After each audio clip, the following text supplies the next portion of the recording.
রাজশাহীতে বেড়েছে হামে আক্রান্ত শিশুদের সংখ্যা। এ নিয়ে বিস্তারিত জানাতে আমাদের সাথে যুক্ত হচ্ছেন সহকর্মী রাশিদুল হক রুশো। রুশো, রাজশাহী মেডিকেলে শিশু ওয়ার্ডের কি অবস্থা দেখছেন? এখন পর্যন্ত হামে আক্রান্তের সংখ্যা কত এবং রোগীদের চিকিৎসার পর্যাপ্ত ব্যবস্থা কি নিশ্চিত করেছে প্রশাসন? দেখুন, রাজশাহী মেডিকেল কলেজ হাসপাতালের শিশু ওয়ার্ড, এই শিশু ওয়ার্ডে কিন্তু রোগীর ভয়াবহ চাপ বলা যায়।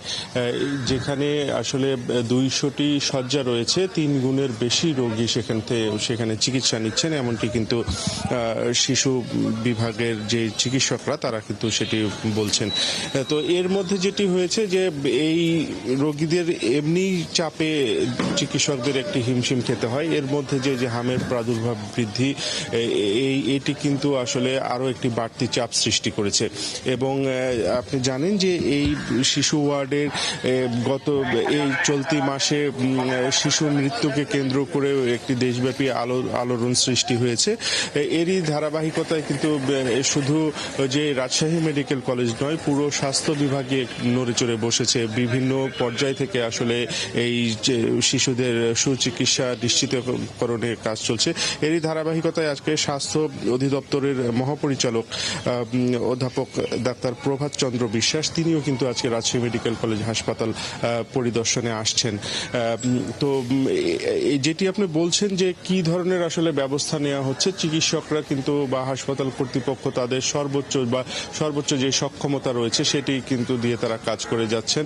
এই হামের, বিশেষ করে হাম আক্রান্ত শিশুদের জন্য আলাদা আইসোলেশন ওয়ার্ড এবং আরো 2টি শিশু ওয়ার্ডে আইসোলেশন কর্নার করা হয়েছে, সেখানে রেখে শিশুদের চিকিৎসা দেওয়া হচ্ছে। কিন্তু সেটিও সেই শয্যাগুলো সংখ্যায় অপ্রতুল হওয়ার কারণে কোনো সময় সাধারণ যে অন্যান্য শিশু রোগীরা আছেন তাদের সাথে রেখেই শিশুদের আসলে একই বেডে 2-3জনকে রেখেও চিকিৎসা দিতে হচ্ছে।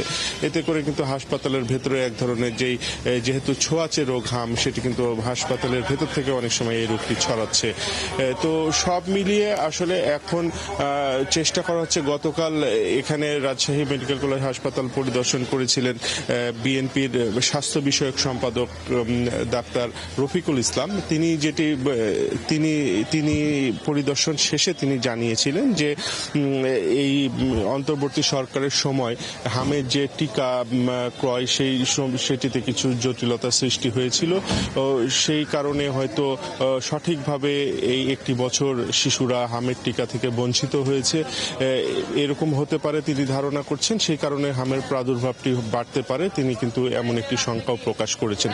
তো সব মিলিয়ে আসলে আজকে স্বাস্থ্য অধিদপ্তরের মহাপরিচালক আসছেন, তিনি পরিদর্শন করবেন এবং তার কাছ থেকে আমরা একটি মতামত হয়তো পাবো বা ঘটনার চিত্র আরো বিস্তারিত জানতে পারবো। মুন্নি, রুশো, বেশ কিছু তথ্যের জন্য অসংখ্য ধন্যবাদ। সঙ্গেই থাকবেন দর্শক। রাজশাহীতে বেড়েছে হামে আক্রান্ত শিশুদের সংখ্যা।